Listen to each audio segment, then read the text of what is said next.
Welcome to Late Night Comfort. I apologize if you hear any cats in the background.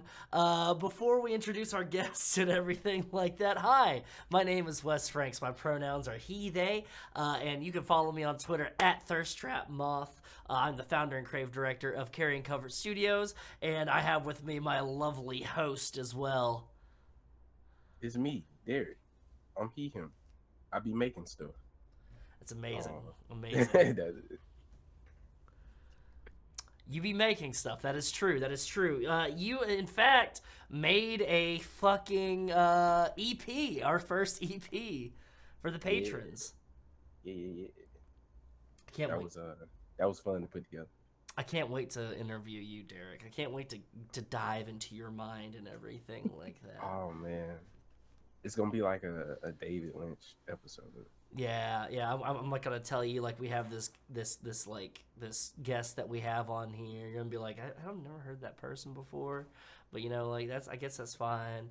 And come on, and I'll be like, wham! No, it's just me and you. It's just me and you, my man. Look out, man! It's just me and Derrick on the interview. Perfect. Now, okay, before we introduce our guest, because we have a very, very special guest. He is a voice actor, a wonderful, wonderful TTRPG streamer, a cartoon character brought to real life, one might say, a nemesis to some, a true friend to others.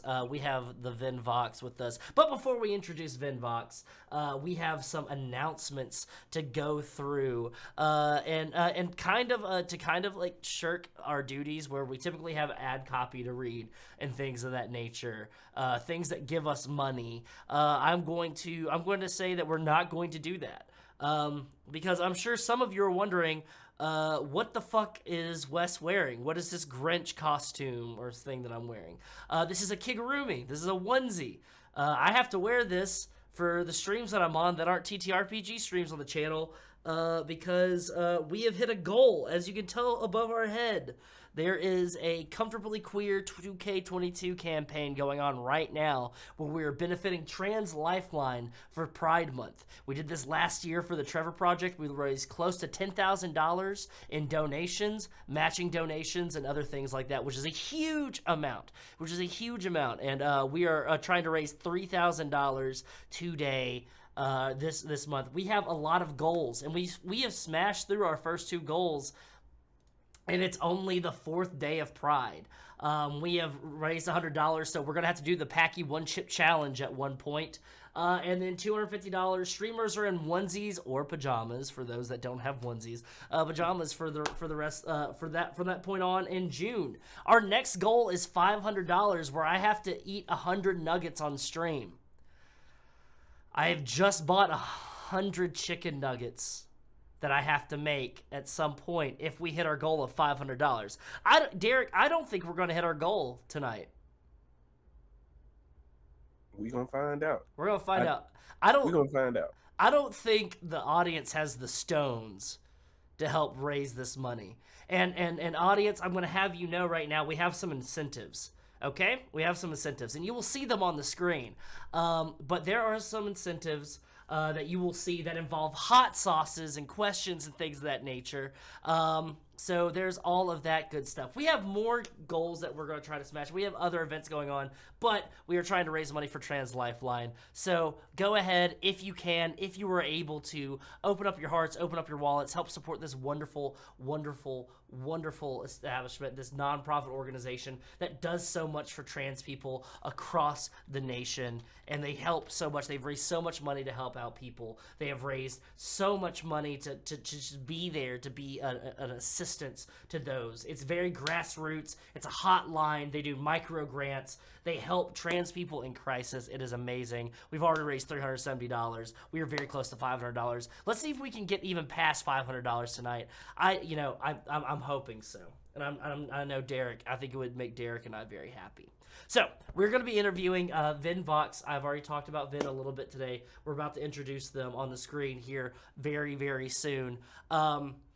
But there are some questions that me and Derek have come together with. There's also some questions that our patron members have asked that I'm going to be asking. And you too can ask questions for our interview subjects here on Late Night Comfort if you join our Patreon. And if you hop in our Patreon, you also get cool things like a 4-track EP that is delivered right to you via our SoundCloud that has been produced, edited, and mixed all by our very own Derek the Phasing Octopus, who is over here next to me in our in-house studio. We are definitely not talking over a Google Meet call. And then it has been arranged by me. So it's all Derek, and all I do is just put it online for you to listen to. And there's a wealth of other benefits there. But yeah, that's just to kind of benefit us, because it wouldn't be Pride Month without giving money to some queer-ass folks that are making some queer-ass content here for you tonight. And speaking of queer-ass folks with queer-ass content, let's go ahead and introduce our guest here. You know them. You love them. It is Vyn Vox. Everybody give a hand. Give a hand here. Yeah, give a hand. Give a hand. Shucks. Golly gee willikers. How was that? How was that introduction? Do you think that was good? Was that a good transition? Yeah, I think it was pretty good. I think that covers me pretty well. Okay, I typically have like really bad or really good like segues, and I think that one was probably a better one of mine. I've been known to I've been known to put my foot in the mouth with some segues, but I think I killed it with that one. Excellent, excellent, excellent. How are you doing this evening, Vyn? I'm so excited, like super happy to be here. Big fan. You guys are pretty awesome. Excellent, excellent. Thank you so much. Thank you so much. It's been this season. You are the penultimate episode of this season, which you were going to be our season finale, but somebody is just so hard to get in contact with. It's just like, and we'll talk about him at some other point. But I've got a lot of questions for you. Derek has a lot of questions for you tonight. We would love to get to know you at Vyn Vox VA, one of my favorite people on the face of this planet. Would love to get to know you. But I do want to let the people know at home that you can help us out by donating Trans Lifeline. $2 will let you ask a question. Be sure to highlight it in the chat. $5, I will do a shot of medium hot sauce. For $10, I will do a shot of hot sauce, which my medium hot sauce is right here. Right here. And then my hot sauce is right here, Effie's Wrath. And then we have an extra hot sauce, which is Melinda's original habanero. It is very, very hot. There's also ghost peppers in this as well. So this is a concoction. I took a Melinda's base hot, and then I added some ghost peppers, reduced it down, and it is very spicy. So for $20, I'll do a shot of that. So you can make this interview really interesting. And you can also donate money to people that are in need. God. It's fucking a win-win situation for the people at home. I tell you what, man. Oh, wow, this is wild. Who are you and how did you get here? I mean, it depends on who you ask. I mean, I've been like on the internet forever, but I just started like streaming and like voiceover like officially maybe 2 years ago. So, Wow.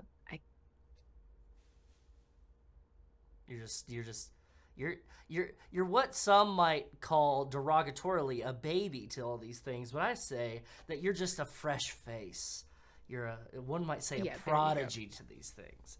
You've done such a great job in a 2-year span. One might say. Excellent. Next important question: do you like my kigurumi and do you like Derek's shirt? It's very important. It's a very important question. I do. I was really confused at the beginning. Oh my god! It just got better. Yeah. It's Cthulhu. Can't you tell? There's wings. You can't see them though, because I have such wide shoulders. I'm a very stout person. Oh no, the madness. He's speaking. That's right. You should all be crumbling and all that good stuff. Amazing. Perfect. I'll pencil it in. I promise. You'll pencil it in? Oh, great. Yeah. Okay. Yeah. I'll put it in there. Oh God, no, I don't know. Okay, well, fantastic. Oh fuck.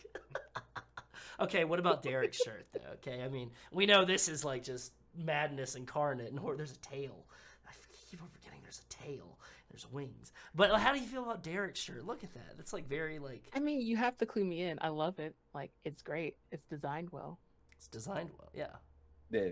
Send the link. Man, it's hot in Alabama. It's hot now. It's fucking.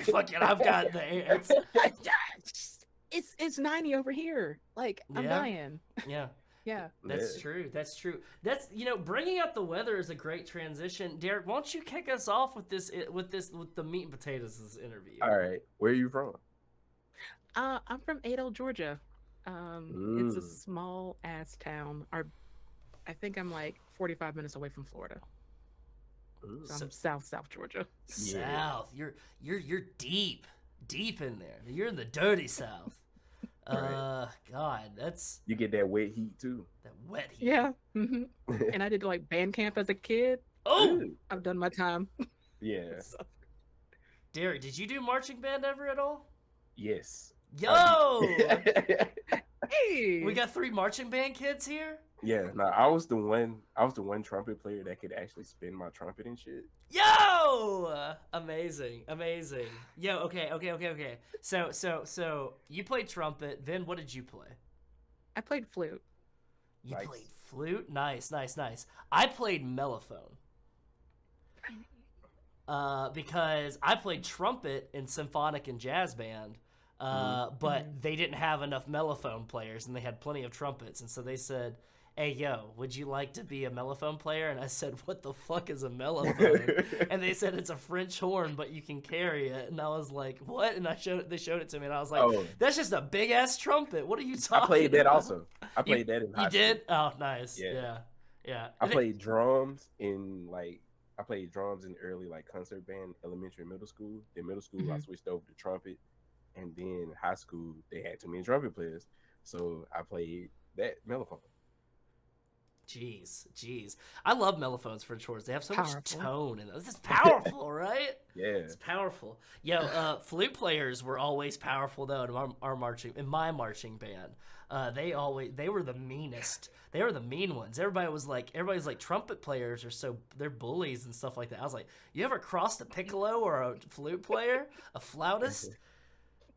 There's like most Listen, excuse me. How do you feel about the combat qualities of a flute? I feel like. I mean, it was awful. Like, I was so worried about like my pads getting messed up and everything, and I had a piccolo once, I think. Oh, we never really had them out, but Lord, I hated trumpets. I still do. I'm so sorry, y'all. The stereotypes are still here. I feel like you hang out with a lot of trumpet players though, even though you're like I hate them. I feel like you hang out just like with Leos, right? I love Leos though. Oh, okay. I don't know what those things mean.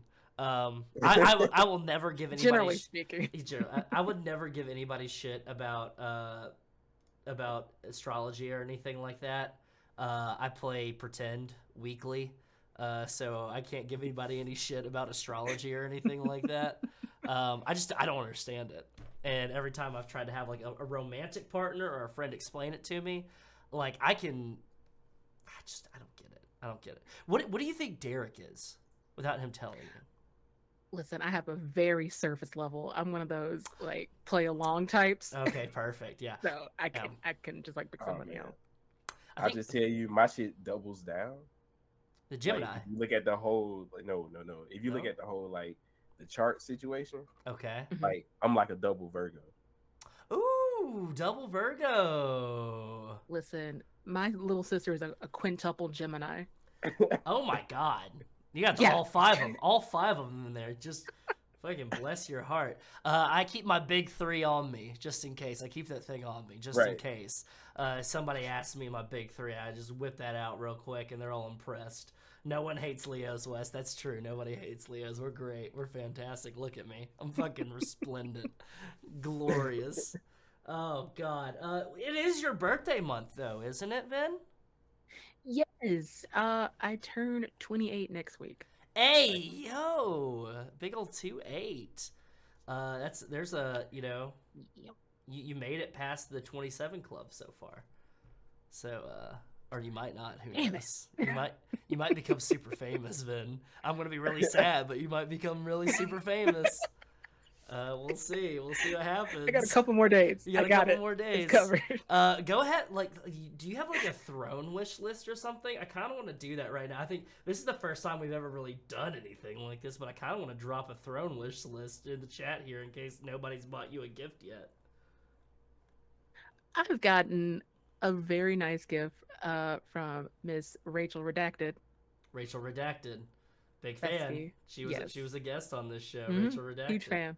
Huge fan. Really? I have, had no clue. I have really have never ever doxed her ever, and I feel so really really like strong about that. We're just fucking crushing this interview right now. I'm just absolutely good killing times. it. Good times, great hangs, good oldies. Oh God! All right. Honestly. So what? Okay, so after it's all said and done, you're from a small town in Georgia, right? And Mhm. and you're going through your life and you're doing all of your stuff, your normal life stuff. What started you on the path to voice acting? That's a good question. I wish I knew.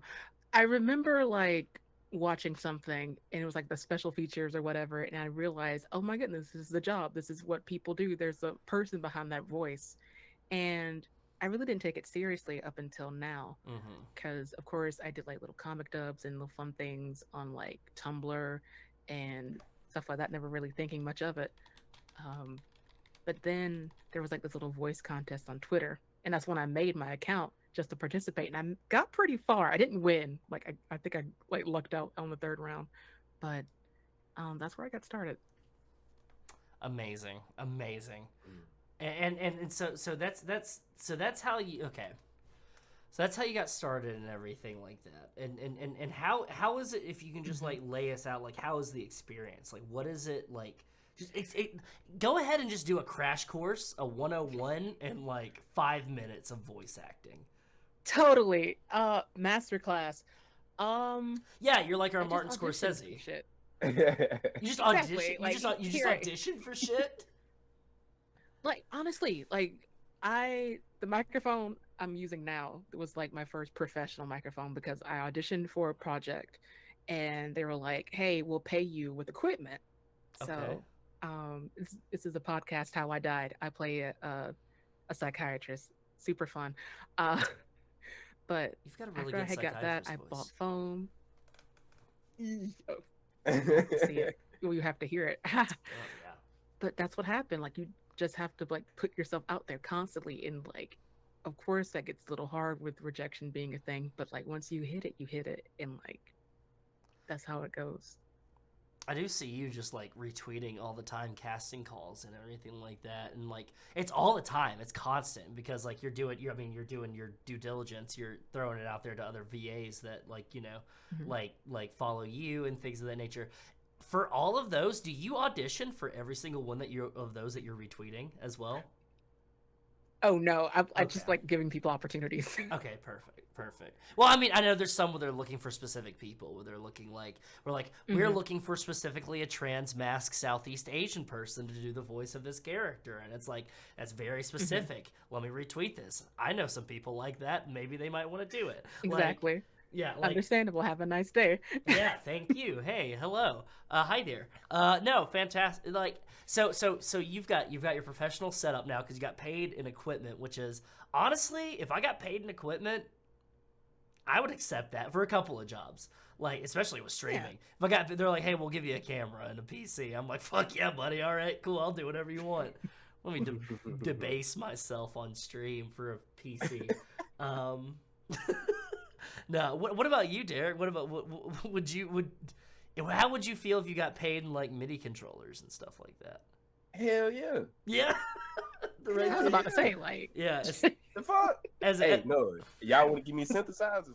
Korg, fucking sequential. Yep. I would love a Prophet 5. get my man a theremin. Hey, I fuck with it. There you go. See. Okay. So you have your equipment. You've got your phone. Mm-hmm. And are you like setting this up in like a corner of your room, or do you have the closet? Is it a closet? Yeah, I have the closet now. When I started, it was just like me at my desk. It was just you at your desk. Okay, yeah, very much like what I do all my stuff. Most of my room in here is you can tell behind me. There's most of it's phoned in here. The dream is just to make it completely just completely insulated. Mm-hmm. But then like I can't ever show anybody this room. Like if I ever bring over a romance partner and I'm just like I'm like this is my house, here's my cats and stuff like that. They're like, what's behind that door? It's like you shouldn't open up that door. It's a padded room. Check it out. Be like the Beast or Bluebeard. It's like you must never go into that room specifically. And then I was thinking like 50 Shades. Like 50 Shades of Grey, yeah. And then like opens it up and just sees my fucking nerd shelves over here, my glass case with like fucking Gunpla and a fucking championship WWE belt up there, and it's just completely padded and silent in there. And I'm like, you shouldn't have gone in there. Now you know too much. I'm single. How can you tell? Amazing. Okay, so yeah, but now you like you've got like your closet and stuff like that. And do you have it set up where it's like, do you have like your setup in there as well? Like, does it have enough room, or is it literally just you've got a microphone in there and like you're just standing? It is just a microphone and inner space. I can say words. I'm an actor, and then I just tote my laptop back and forth. It's nothing fancy. Amazing. Nice. It's kind of refreshing to hear because I've always wanted to get into voice. I went to university, surprisingly, and I graduated, and I have a marketing degree, and I had my minor was in performance theater, specifically vocal performance, because I wanted to get into voice acting, but also I fucking rejection sensitivity, all that stuff like that. You know, I take rejection like very at this measure it in stride. I understand that it happens and stuff like that, but especially when I get excited about things, I'm like, I want to. And there was a point where I was auditioning for a lot of stuff, and I was not getting much of anything. I'm pretty sure there is a book on Audible that you might be able to find me on. I'm not going to put it out there because it was really bad. But yeah, I've always wanted to do like audiobook narration and things of that nature. But yeah, no, it's very cool that I have somebody that's close to me in my life that is doing this thing that I love and appreciate. Okay, but here's the thing though, like I can get you started with that. Like if you really want to do it, you could just ask me. I was like, okay, this is how you like this, all this, everything. Yeah, we'll talk about that later. I've got a homie. Yeah, we'll talk about it later. I've got a homie, Kevin. Shout out T1J. Follow him. He's got the whole thing. Follow me. But like T1J is a YouTuber. Makes a lot of great just YouTube, like talks about different topics, talks about colorism, talks about Boy Meets World, has talked about D&D, all this other stuff like that. Matt Mercer follows him. What up? Shout it out. He's dope. He's great. He makes a lot of great content. This is me name dropping. But he's told me all the time. He's like, I can help you with your YouTube game. He's like, I can help you up your YouTube game. And I was like, don't do that, man. I was like, do not do this. I was like, you're a friend, you're a homie. I appreciate it. But I was like, I don't want to be like, could you help me with my YouTube, please? And I don't know. It's the same thing with that, where I'm like, I have a lot of cool people that I know. And I don't want to be like the guy that's like with Derrick, I don't want to be the guy that's like, could you show me how to keep time and rhythm so I can make my own mixes? And the second you ask that, I will bring my ass to your house. I know. Exactly. I know. What's the phrase? An open mouth doesn't get fed. Right. There's people. A closed mouth. Closed mouth doesn't. Yeah, get thank fed. you. Yeah. You know, I got it. Old folks sayings. Old folks sayings. Yeah. Exactly. Derrick, please take over this nightmare. Right. So we were joking about Dragon Ball Z earlier, right? Mm-hmm. So what anime defined your interest as a kid? I can't turn my camera, but over in the corner is a whole Eda bag of merch of Yuri Katsuki from Yuri on Ice. That is like my favorite anime. That's a good one. And real good one. And I didn't really like sports anime, but I got into that. Haikyuu, I need to watch the other ones. Sorry. I can't Haikyuu's pronounce so the good. the bicycle It's so ones, but sweet like, and wholesome. Oh, Yaomushi pedal. thank Yeah, you, that's my shit. Jeopardy, you got it. But yeah, I like one season. I can finish it in a couple sits. I Yeah. can't do like multi-season. Mm, I did understand. as a kid. I was on Naruto. Man. How do you feel about Kuroko's basketball? I haven't seen it, but I've heard of it. Oh, it's so good. Or I Slam remember Dunk, like the either manga being one. in Shonen Jump. Yes, yes. Either one of those, that one or Slam Dunk, are like I love sports anime. Hmm. Man. This is lore that has opened up as well because Oh, you've awakened this inside of me. so if you like sports anime, have you seen the sumo anime that came out like maybe 3 years ago? I haven't, but Your and Ice was special because I was on Tumblr when it was coming out, like episode by episode. Uh, So yeah. I got to ride that wave. But generally, like fantasy, slice of life. Ooh, It's been a hot second since I've sat down and watched something, but Big fan of Kids on the Slope. I love jazz yeah. music and I love so sweet. Cowboy Bebop, and Kids on the Slope is the marriage of those Mhm. two, and it's really fucking good. Have you ever watched Initial D? Another one I've heard of but didn't watch. Oh man. I have a catalog I need to get to. Put you on. I gotta put you on. All right. You were so gracious to come on this show, and I really thank you for that. So I can't ask you to like drop everything. Oh my God. Rachel Redacted has donated $2 to Trans Lifeline. Rachel Redacted has earned a question in the chat. Oh my God, amazing. But yeah, no, you have to watch Initial D. It is fantastic. Okay. It is great. It'll open you up to the world of car animes. Car animes. What kind of fucking person am I? Oh my God. So we have a question from at Miss Petty Dreadful, also known as Rachel Redacted. Vyn, tell us your highlights of Tumblr history. So we're just digging out all the skeletons in the closet right now. We're talking about anime. It's fine because Tumblr. My two highlights is during DashCon, somebody had took a picture of the staff, and I had made a separate account just to say somebody pissed in the ball pit, and it like blew up. Another one that got really popular was like, it was all timing. When one of the doctors was announced, I posted like some pictures of Peter Capaldi that went around. I have an audio meme of Moira from Overwatch that still picks up now and then, and like a meme of like Grell and Chihiro making comparison, which I hate now, but it still pops up now and again. So yeah, those are my Tumblr highlights.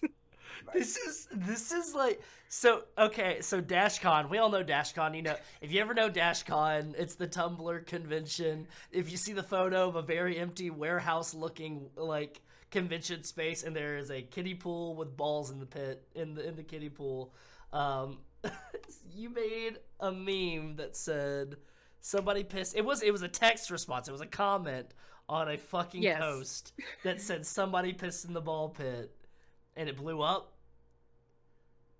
Mm-hmm. This is like finding out that I had a friend that wrote fan fiction. Do you ever because I remember a comment, it was either a comment similar to that or it was that exact comment when DashCon happened. Like, that's always a feeling. Is like, do you ever know anybody that made a meme or a tweet that went viral? Like, and I'm not talking about like viral in like a small like TTRPG community, because I've had a couple of those and you've had a couple of those.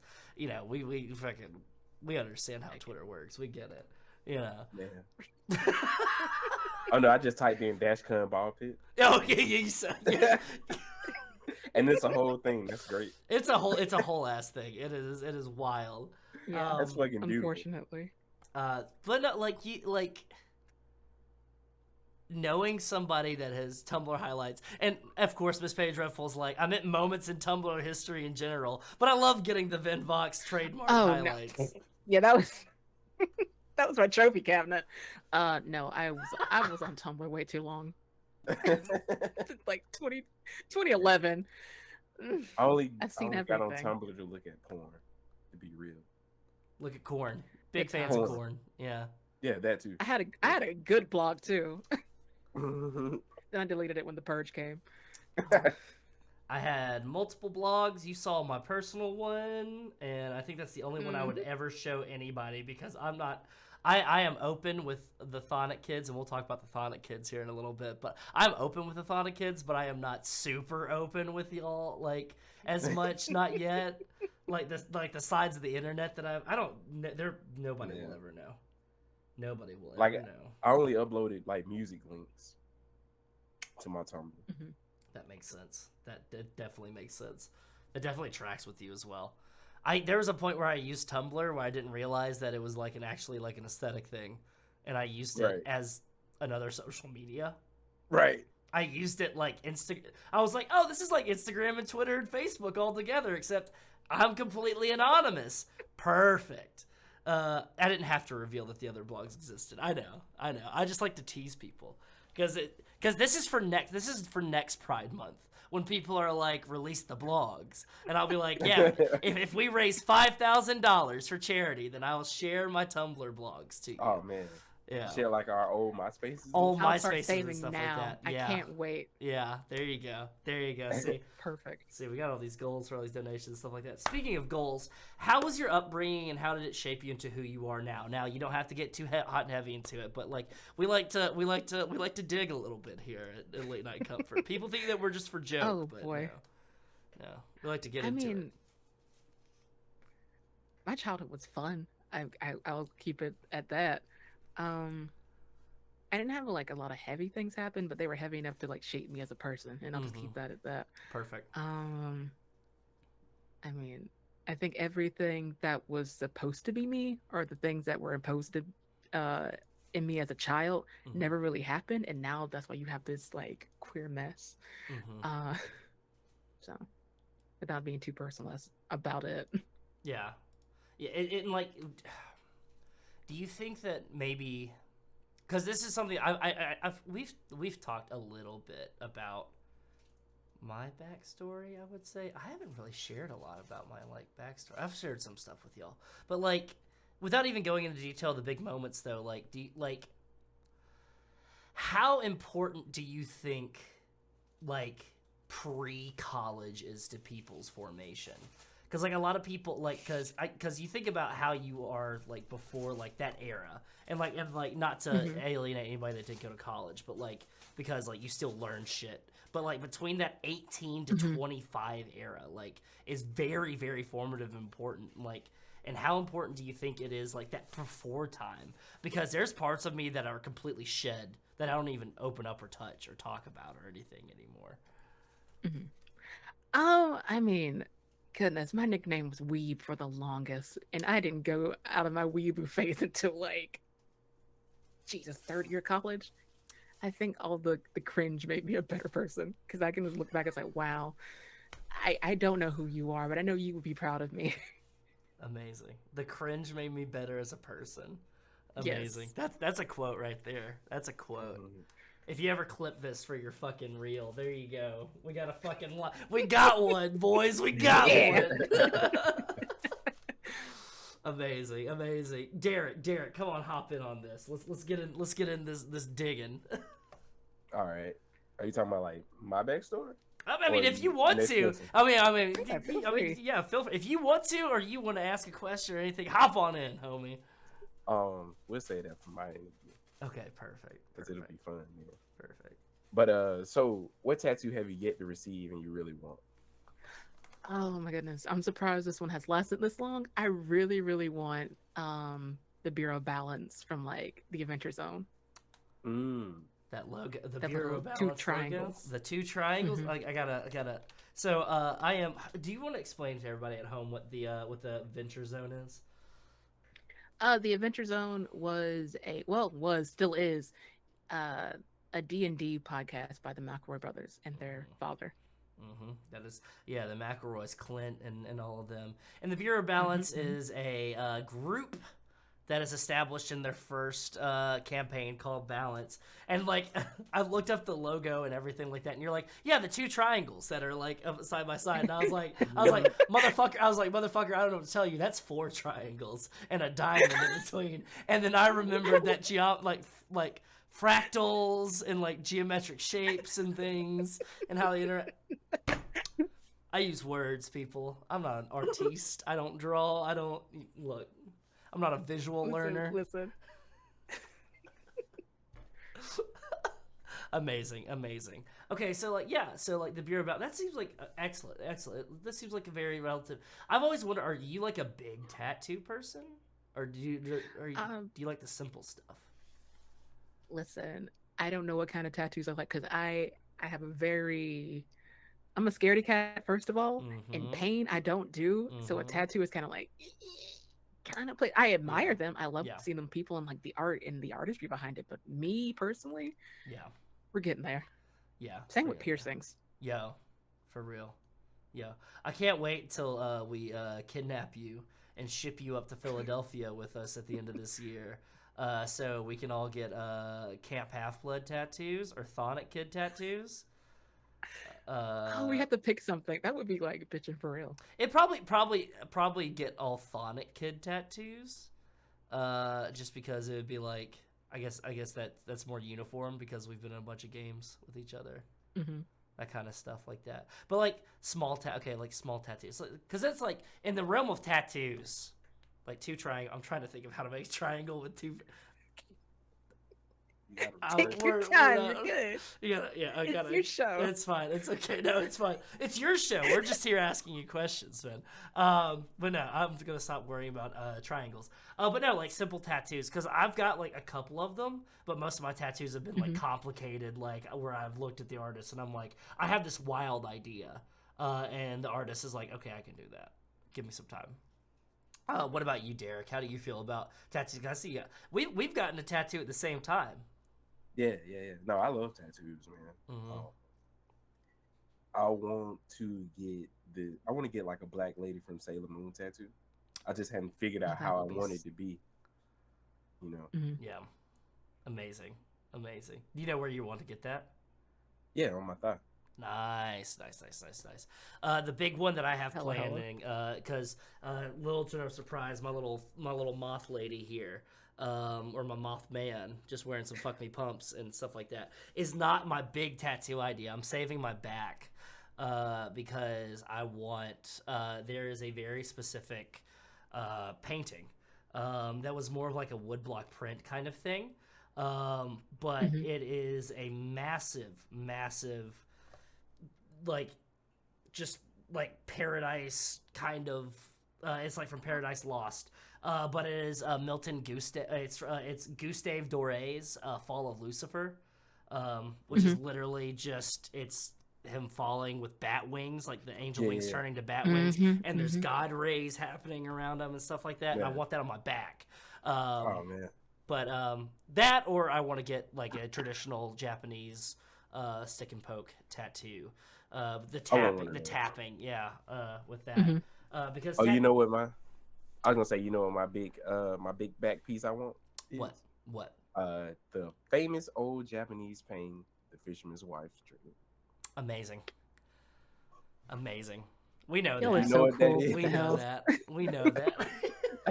Yo, you're so cool. To quote True Romance, you're so cool. If you could get a literary tattoo, if you were going to get a tattoo that had to deal with like books or something, what would you get? Because I've got one. I want to know from both of y'all. And this is the dumbest idea I've ever had. I'll go ahead and tell mine, and then they'll help y'all spur like his imagination, everything like that. So I want a chest piece. I want to get like a chest rocker right here, and I want it to be a severed like pig's head, but it's a gnarly looking pig's head. And then I want two rats instead of swallows. You know how people get swallows? I want two rats that look like Templeton, the rat. And then I want spider webs across the pig's head leading up to the rats with like a spider on them that says "some pig" on it. It's a Charlotte's Web reference. My tattoo artist is like, I definitely want to do that. And I was like, let me do a couple of these and a couple of these and a couple of these so I get this right before you do that on me. Oh my goodness. Oh man. It's extra, isn't it? It's very extra. It's very it's Badass meets Sesame Street. Badass meets Sesame Street. There you go. Man. Maybe something simple too. It could be just like a ribbon from a fairy tale. Please. my brain went in two different. Oh my goodness! Any passage, like a set of words from either like one of my favorite books is "Exquisite Corpse" by Poppy Z. Bright. It's an awful book. Don't read it. Poppy Z. Bright though. Poppy Z. Bright's so fucked up. We love Poppy Z. Bright. And like, it's like that one meme from Junji Ito. This is made for me. Yeah, this is my hole. It was made for me. Like probably a passage from that. Amazing. Or some like kind of reference to that book. Exquisite. Man, I'm finna cheat. Yeah. All right, so I want BB Hood from Darkstalkers, which is just Red Riding Hood with guns. Okay, so that makes sense. That's literary. That counts. It is. That counts. I knew I was finna cheat. That's why I said I'm finna cheat. Amazing. If you could recommend a Poppy Z. Bright book for Derrick to read, which one would you recommend? Listen, that's the only one I've read, and I'm like picking up Lost Souls in a second. Exquisite Corpse. Okay, Lost Souls. Gonna pick that up. Also read Soul Kitchen, which is a more recent one. Okay. But yeah, definitely check out Poppy Z. Bright. Fucking wild, fucking weird, amazing. Okay, so a segue from this tattoo question into it, because we brought up the Thonic kids. We've talked about them a lot here. The Thonic kids. What are your thoughts? You guys, y'all are the pals, the homies, as the kids say. Like, I owe so much of my happiness to you guys, like in the most truest and sincere way. Even though I'm like a meme lord most of the time, a little shitter. I love you guys. We love our shitter. We love our meme lord, our shitter, Vyn Vox. We would do anything for you. We've already done so much for you, and you've done so much for us. I've been asking every single one of the Thonic kids that I've interviewed. I can't wait to get Bully on here, because it's kind of apropos that Bully is like the last one. So it's like, okay, homie, what's your thoughts on this fucking group that we have together? And for those that are watching that don't know, the Thonic Kids is a group of, it's Rachel Redacted, Miss Petty Dreadful, Vyn Vox at Vyn Vox VA, Wes Franks, graphic designer, Prince, aka Dimples and Dice, known around the internet as Dimples and Dice, as well as April Raygun. Don't call her the April Raygun. The April Don't Call Her Tired Raygun. And then at Bully Table Goth. Like all of us are a group that have played multiple games together. We've been in 3 campaigns already, streamed campaigns, and we are doing a 4th one on Table Goth coming soon. We're doing Good Society, but yeah. So there's a lot of talk. I've talked to Miss Petty Dreadful. I've talked to April. I've talked to the Dread Pirate Prince. I've talked to all 3 of them about that moment of us meeting and that us playing Hades High School and everything together. What was the moment that you knew that it was going to be a good group? That we were going to be like, that this, like, that it was more than just a show. I'm sorry, I'm taking my tentacle beard off so I can unbutton myself because it's getting hot in here. For shame.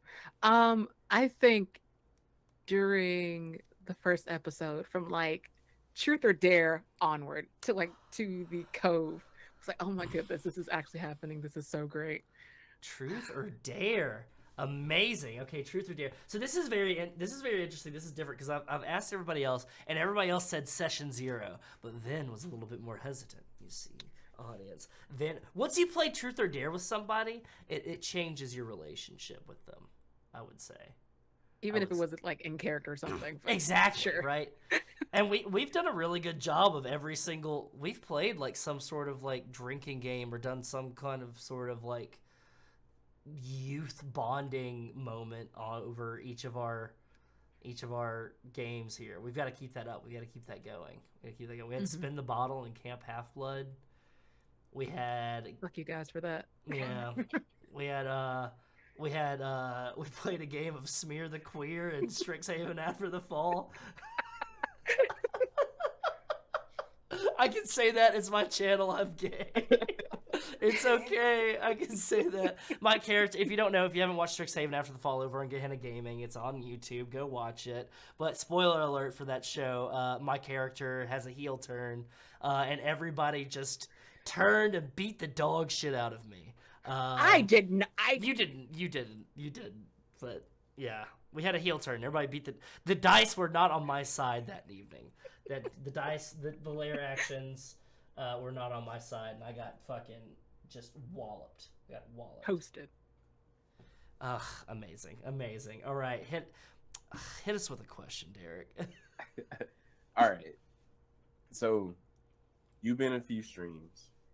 What system do you really want to play on stream that you haven't gotten to yet? Ooh. I guess the first one that popped in my head was Lancer. I'm not a big mecha person, but I like the idea of it. So that's what I want to try. I haven't played on stream yet. You like the idea? You like the concept of mecha? Yeah. Like the excellent. I mean, we could always bring Vyn in. We could always bring Vyn in. Okay. We could always bring Vyn in. Have you watched any of the Alpha Saga at all? I need to. Yeah, there's a lot of things I need to watch. There's a lot of things you gotta watch. Look, hey, you know what? I've never been offended by any of my close personal friends not watching my stuff. The only people I'm offended of not watching our stuff is you at home, and you can go ahead and hit !YouTube, and you can bring up our YouTube where you have all of our previous streams and all of our previous shows that are for you free on the internet. Go ahead and check out the Alpha Saga, which uses the Lancer system, or you can check out things like Iron City by Night, which is Vampire the Masquerade, or Comfort County High, or Comfort County Snowfall, which then was on there, all that good stuff. Go ahead and a subscribe is free, a like and a comment on a video is free as well. Every little bit helps us out, and go watch some fucking content. It's free and it's actually really good, and I don't just toot my own horn there. It's actually really good. I highly recommend all the shows that Vyn's been on. They're really good. Oh gee. Amazing. Oh golly. Amazing. So Lancer, so mecha. So you said you like the idea. Okay, so why have you never really gotten into mecha anime or manga or anything like that? And like, what do you like about it? And what are you kind of hesitant about it? I mean, of course, what I like about it, giant robots, good shit. Yeah, I remember watching Gundam in the morning as a kid. Like, it was either Gundam or Zoids. I think it was Zoids. It was one of them. Zoids was tight, dog. What do you like? It was. Do you like child soldiers or do you like giant fucking animal robots? Like, it's kind of like the difference between I think it's the animal robots. The animal robots? Think, for the sake of being recorded. Yeah.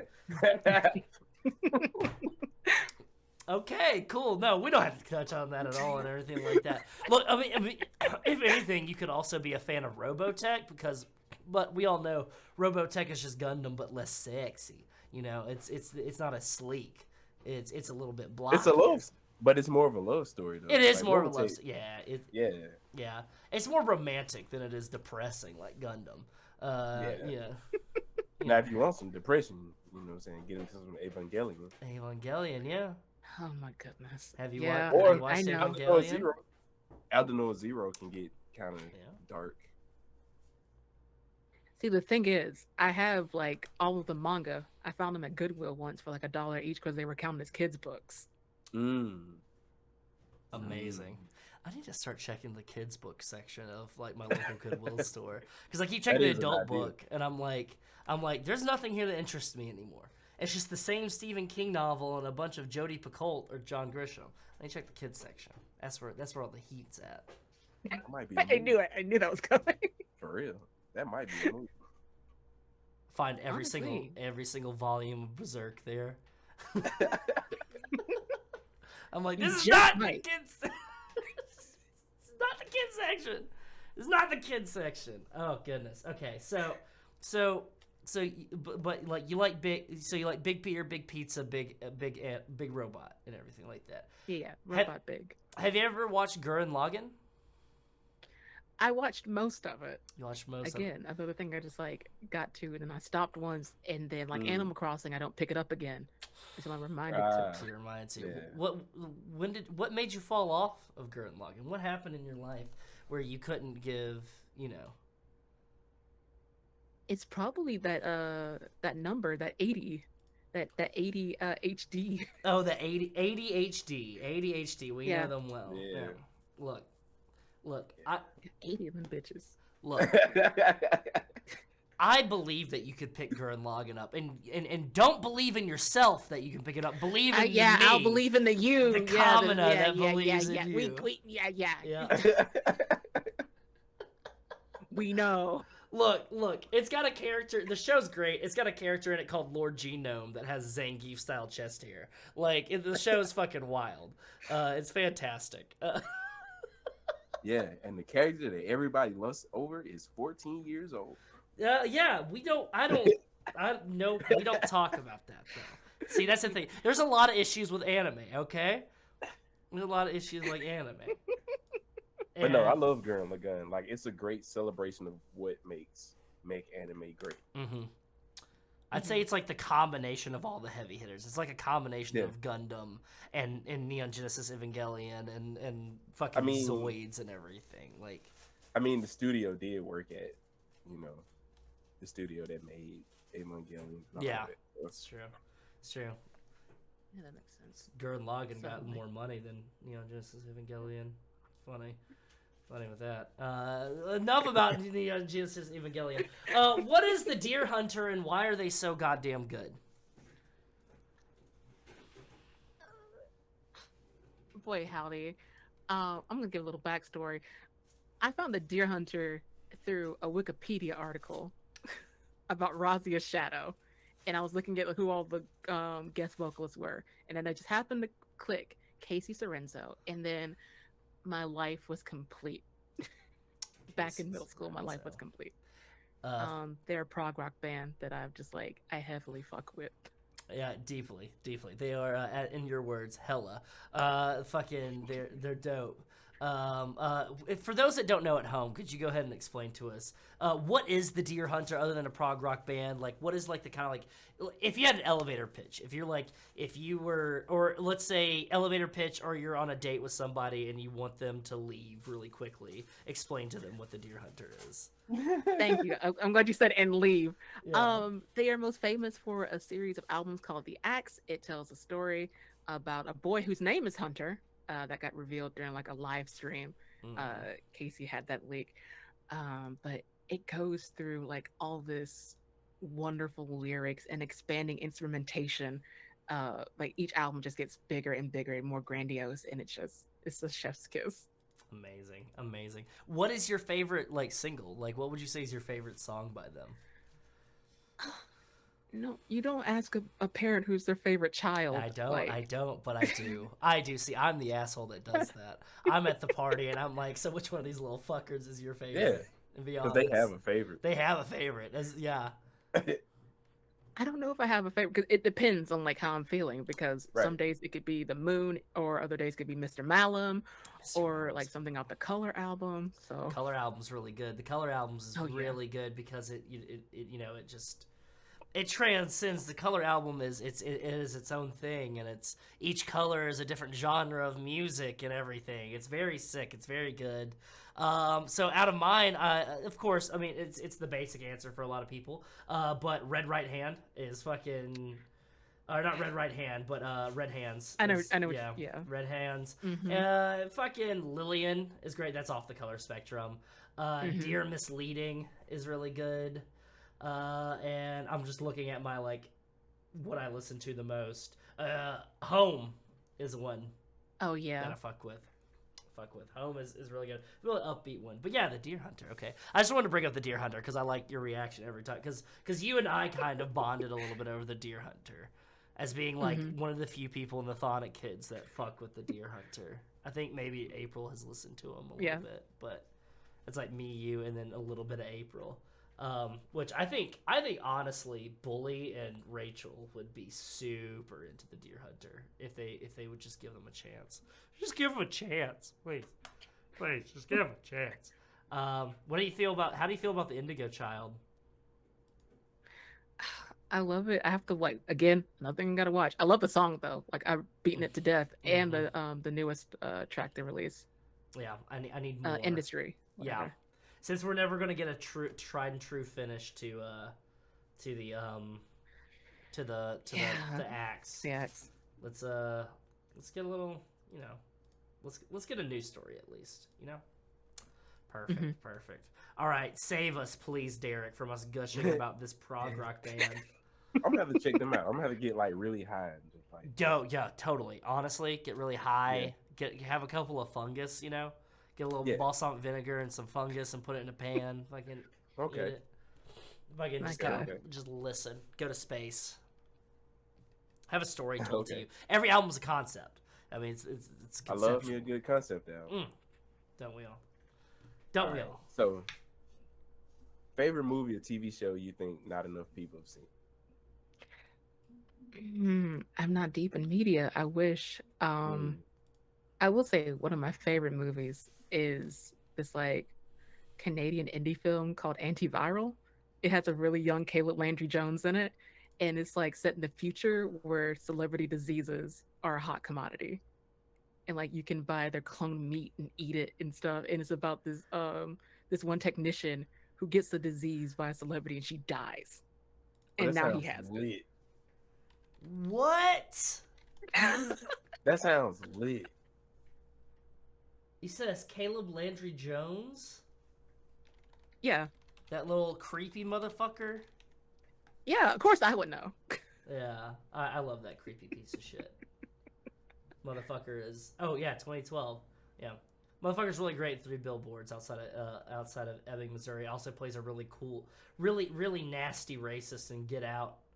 And played Banshee in X-Men First Class. Not Irish Banshee. All right, I'm adding this to the watch list here. Man, First Class It's a is mess. so bad. Oh, you don't like First Class? First Class is trash, dog. Man, They killed Darwin. I know they The did. character that literally I know they cannot. So this is I dig First Class for the aesthetic and everything and for the pacing, but I completely get as an X-Men fan, it's a bad X-Men movie. No, like it's a bad X-Men movie. Like, and that's the thing. It's supposed to be an X-Men movie. They fucking they killed Darwin. Emma Frost is like a fucking like She's nothing. nothing, which is like How Emma can Frost Emma is supposed Frost to be be badass. nothing? You got Right. January Jones playing Emma Frost. She's hot. She's evil. Let her be hot and evil, dog. Like let her be hot and evil. Like just like you got one half of the equation. Fucking let her be evil, bro. Come on. Like I need it. Like fucking let the reins Azazel go. ain't as much of a shit as he needs to be. Fucking Azazel. That's the father of Nightcrawler and the He's fucking also a pirate king. yeah. Like A demon pirate king. he pulls up to heaven on a pirate ship. Yep. And he's the fucking backdoor man for Mystique too. Right. Like, oh God, so many cool characters. They're just fucking wasted. And also, like, let's not fucking get the coy little cutting, the editing that happened when fucking Solomon Grundy, whatever his fucking name is, the Hellfire Club dude, fucking what's his name? Fucking Sebastian Shaw. Sebastian Shaw, yeah, the Hellfire Club leader. Fucking rolls in there and he's doing his little monologue where he's like, you should leave this government program and join me as a mutant because they don't want to help you. They just want to run tests on you and enslave you. And he looks at one person and the camera cuts to Darwin and it holds for a minute and then it cuts back and it's like, bro, like you can't like, homie, whoever edited this motherfucker, like you got a fucking sense of humor. I fucking think. Oh God. Hey, but there is a cartoon that nobody talks about that I think people should talk about. Yeah. First, I got two. Exo Squad, which is based on BattleTech. Okay. Like 90s animation is all that shit. Is hey, space motherfuckers and robots, and we fighting aliens. You know what I'm saying? It's that. And then you got Centurions. Motherfucking Power Extreme. So Oh my God, I hadn't heard either of these. like Centurions is I think early 90s, late 80s. Yeah. I want to say something like that. Okay. 3 dudes, each one of them has like a specialty land, sea, air. They get like 6 suits of like armor, like pieces and shit, and they fight crime and shit. It's tight. They fight terrorists and all that shit. That sounds sick as shit. That sounds Honestly. sick as shit. Speaking of sick as shit, to kind of boost off because I've got this antiviral film added to my watch list here. If there was a it's Brandon Cronen. Oh, it's fucking David Cronenberg's son. Okay, this makes so much goddamn sense. All right, okay, I see what's going on here. I see you sick fucks like this. Okay, I see what's going on here. Okay, all right. Well, okay, so concept here then. Oh boy. There's one celebrity that has a disease. Which celebrity and what disease meat are you eating? Like whose meat are you eating? You're gonna get a cloned little meat cube or little top sirloin of fucking your choice of celebrity and what your choice of disease. What choice of celebrity and disease are you going for? Oh my goodness. I mean, you know what? The internet lasts forever. This is gonna be on YouTube.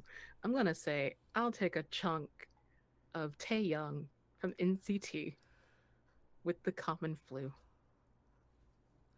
You got your boy Taeyoung? He's got the common flu. He's about to go on American tour, but he's got to take some time off because he's got a common flu. He goes to sleep one night. Somebody gives a little injection. They get that DNA, and they make a little meat square.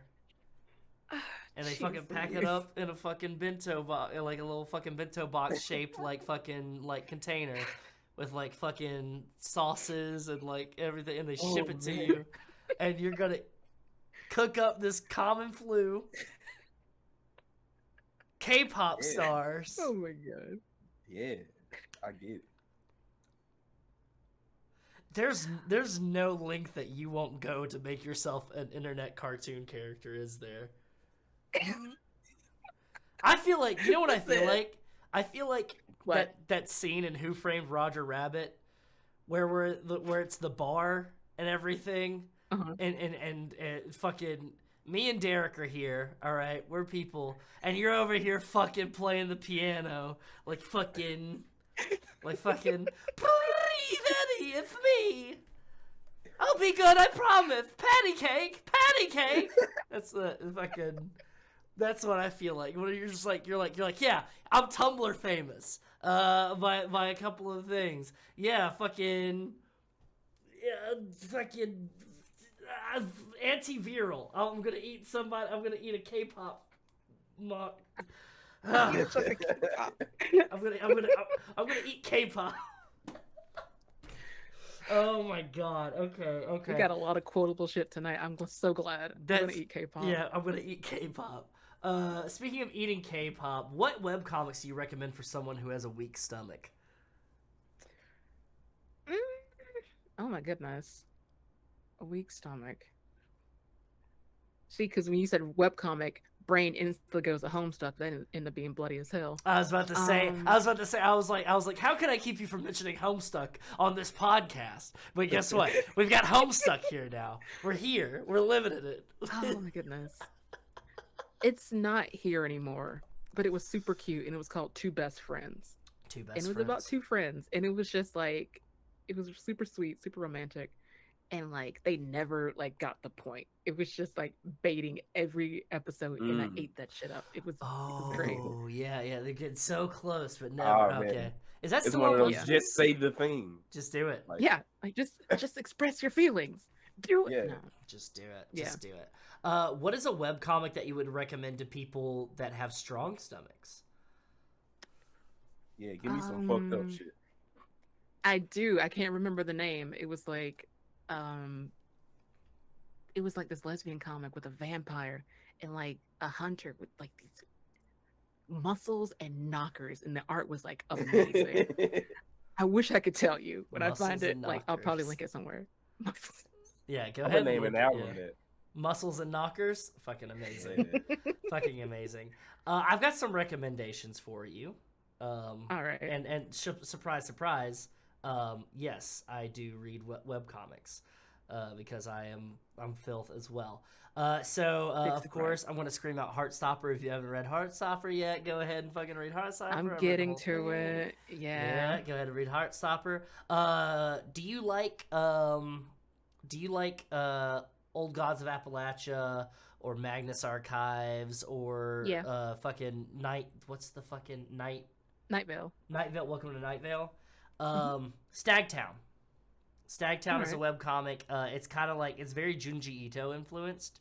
Has a lot of Uzumaki feels to it, but it also feels like Welcome to Night Vale. It's really good. Stagtown, Heartstopper, and then Lavender Jack is a really good one. That's a good name. It's about a like Victorian era, like kind of not really. It's like the dawn of the 20th century. So it's kind of like post Victorian, almost Edwardian era. Gentleman thief called Lavender Jack. And then for our fans of anthropomorphic animals, Lackadaisy. It's set in 1920s. I love Lackadaisy. Lackadaisy. Yeah, Lackadaisy's great, especially if you love like the 1920s and like fucking jazz music and bootlegging and everything like that. But you also like That's Beastars. early deviant art. I'm so happy to see it like evolve and like the Evolve and animation's grow. coming out and everything. Yeah, they're doing it like that's what drew me to it Crazy. and started reading it. It's wild. You got any webcomics that you like, Derek? I don't read webcomics. You don't read webcomics? Like, no, it just my time don't permit it. So like, it don't cross my mind. Fair. Homie, You know what I'm saying? you work someplace where here. Next time I see you, I'm gonna get on your phone. I'm gonna download the Webtoons app, and I'm just gonna put in some recommended series. And Yeah. like next time you're at that fucking accursed place waiting for another white person to jingle their keys at you, then you can just go ahead and just read some Webtoons, and Yeah. you're gonna fucking have a great, have a fantastic time with it. Okay. Honestly, I won't get any like weird stuff, but I'll get some good weird shit for you. Oh, I'm down to read anything. Yeah. Okay. But I will recommend like a comic on Saturday AM Okay. from an artist from here with Blake and Daniel. Oh They shit. do 4 Strikes on Saturday AM. Okay. It's cool. It's like a very like Akira Toriyama inspired by like Yu Yu Hakusho, stuff like that. Uh-huh. So Okay. Hell yeah. like, it's real cool. Black artists. Amazing. Gotcha. Fuck with that. I will go ahead. I'll look that up as well, because I did not know they did that. That's shame on me. Shame on me. Then would you recommend Killing Stalking to our friend here? No. No. No. I didn't read Killing Stalking, but my little sister read Killing Stalking, so I know what happens in that. You know what happens in Killing Stalking. Yeah, Stalking yeah. is a Korean webcomic, Derek. Oh, those are fun. Yeah, it's fucked up. It's super fucked up. Yeah, if you want something fucked up, fam, go check out Killing Stalking. No, like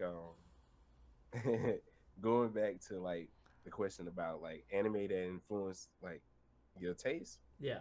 Like I watched Akira early. How early? I want to say before middle school. Oof. So like I got really into like body horror and shit like that. Yeah. And so like I love fucked up, like gory. Like, I say that art. like I didn't do like I tried Elfin Lead at 13 because somebody suggested it to me. That's just, Yeah. hey, that's a good time. I did do Trinity Blood though. That's like one of my favorites. That opening's dope. And as Hellsing fuck. Ultimate. Hellsing Ultimate. Yep. Yeah. Fucking Ninja Scroll. Ooh. Yeah. I saw that. I had that on like this random cassette. Like that. It really be and like that though. Fucking it was like that and one of the KOF movies. Oh like my one of the god. King of Fighters movies. Jesus Christ. And like it was on cassette. Damn. Good times. So we've tiptoed around like TTRPG stuff and everything like that. Then, like what would what is your experience in the TTRPG field? What got you started playing and everything like that? What are some of your favorite systems? Okay, so I'm starting again. I live on the internet. I role played a lot, like I guess half my life at this point. So I started at 13, maybe like 15 years of role playing, and then I got to play Dungeons and Dragons once in high school before it was like, oh no, that's spells and magic and stuff, so I couldn't play again. Yeah. Then the Adventure Zone rolled out, and I quote unquote auditioned for a D&D podcast, And while the game resolved, I had made some friends and we had played like a 12-hour session from like 7 p.m. and ended at like 7 the following morning. Oh my god. And we just played like so much Dungeons and Dragons all the time. Yeah, and then I drove to school after that. Oh my god. It was great. But I think I love Powered by the Apocalypse because of the simplicity and like you can tell so many great stories with just 2 dice. And then I'm falling in love with Wander Home and then J Dragon and like the belonging outside belonging system. I love, and I love Vampire the Masquerade so much. That's been like my pandemic, whatever bread people were making. That was my pandemic sourdough bread, getting into Vampire the Masquerade. Vampire the Masquerade was your fucking sourdough. Yeah, that was sourdough. Was your tabletop sourdough? You fucking slut. No, I'm kidding. Vampire the Masquerade. We get it. We know. I love Toreador. Yeah. Shit. See. Oh god. Damn. Yeah. No. We gotta get. You know what? Can we do something, Vyn? We gotta get Derrick involved with Vampire the Masquerade. What? We gotta get him on a stream or something, or in a game. I think you'd love it. You'd be great. Yeah. He's already played Lancer, and he's played Shadowrun, and he's played Cyberpunk. And I need to... I want to get him into Vampire. I think Mage would be his shit as well. I think like, even like a good like introductory to Mage would be... I think you would play a really good Tremere, Derrick. I don't know. Something about... I don't know what that means. Yeah, so Tremere are like the magic users, baby. They use thaumaturgy, blood magic. And they're like fucking like the general like kind of like they're like the wizards of Vampire the Masquerade. Like Toreadors are like bards. Tremere are like wizards. Nosferatu are like rogues. Bruja are like warriors / barbarians. Ventru are like sorcerers, I guess you could say a little bit. I don't know.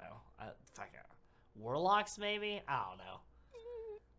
They fucking lie and manipulate people. I mean, they have like the fortitude, like kind of paladin-y. I guess you could say like paladin. Yeah, paladin. It's a hard sell. It's a hard sell. Ventros are kind of dirtbags all around. Yeah, fuck Ventru. And also then, fuck Ventru. And then hey, Wes, stop leaning on your keyboard. I'm not leaning on my keyboard. Oh, I see what's happening. I'm sorry. Jig was leaning on the keyboard. Jig was leaning on the keyboard. Thank you for calling that out. Oh, baby. Jig was leaning on the keyboard. Now Jig's like, "Fuck you, man. I'm out of here." But yeah, no, Vampire the Masquerade. It's dope. You get to play vampires and fuck people's blood and everything, and do it gets super political. Yeah. I think I agree with you about Powered by the Apocalypse. It's become, over a pandemic, it's become my bread and butter of those just different games like Monster Hearts, Demigods. There's one called Sagas of the Icelanders where it's a Viking game, but it's powered by the apocalypse, and you don't just play like, it's like a Norse like Viking era game, but you can play like a Viking, or you can play like a townsperson or a jarl or something. It's very interesting where you just tell like a Norse story. There's one called Bootleggers that's powered by the apocalypse where it's set in 1920s, and you are shine runners, you're bootleggers.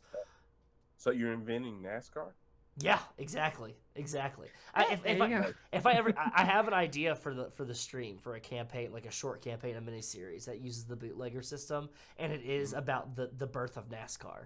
It is essentially, it's set around like, but it's not like, it's set in like the Appalachian Mountains, everything like that, shine running, everything like that. The cops are always the bad guys in the game. But like setting it in like, own little version of, the 1920s, where racism and, fucking sexism and, homophobia isn't a thing. So, you just, and it's all about driving fast and saying, fuck cops.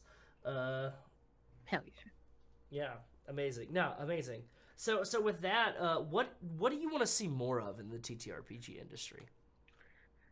I mean, not to sound like a broken record, but I love to see more diversity. Like, I want to see I want to see more black people, more like POC, like more people in this space because there's space for it. Like Yeah. I don't know why it's not an excuse anymore to have like all white cast. Yeah. No, agreed. But like, because there's people who want to get into it and like they don't have. I don't want to say like they don't have the opportunity because the opportunity is there, but like navigating Yeah. could be a lot easier. Yeah. I think it's the so when it comes down to it, the it's hard to get into for people to, because people are like, well, just start your own, but that's a really shitty thing to say to somebody because I don't know if you know this, Vin, but running a channel and streaming has cost me a lot of money. Besides just having the software to make overlays and to like run stuff and to like have like memberships for like video software and things of that nature. I have a $2,000 PC that took me over 6 months to acquire the parts to build and everything like that so that I could run streaming. It's taken me a long time to acquire 3 monitors. That is very helpful. And like people are like, well, you know, I only have 1 monitor and stuff like that. I have to have 3. Like I have every single one of my monitors is filled with shit right now. Cameras, microphones, like all like even beside like all the monitors, like just to get started, a camera, a microphone, learning how to use OBS, like it's all taxing, it's time consuming, it's expensive. So like telling somebody, hey, just do it yourself, is not as easy. And there are people that have done that. You see with Rivals of Waterdeep, and you see what our friend Prince has done with like Rolling D's 20s, and like TTRP Gifts with what Robo has done for Latin representation, and like what you see people like Kappa Chris, and a lot more people in like the Asian, you know, Asian American and Asian communities have done to like make their own spaces. But there are a lot of fucking white people that have access and privilege and the know-how and ideas of running shit on their channels. And they day in and day out, I mean, we see it multiple times where it's just, there's another panel that's been, it's all white people. It's not even all white dudes. It's all white people. Or it's a lot, you know, or it's all straight people. Or it's all, you know. Yeah. Or it's all cis people. Or it's all, you know, or it's all guys. And it's like, it's tiring. And like there's times where I've definitely fallen short. I definitely have. There's games that I've had that are like, and I try to do my best, but there's sometimes games that just, you know, don't don't, and that's on me. That falls on me, and you just always got to do better. But like you said, there's no excuse anymore. It's like there's plenty of people out here, y'all. Right. There's Exactly. like plenty of people out here. I'm sitting with 2 really talented people right now that you could be hiring and asking to be in your games. Now they might not have the time, but you could ask them. And I'm pretty sure they could probably recommend to you 1 or 2 other people of color that you could ask.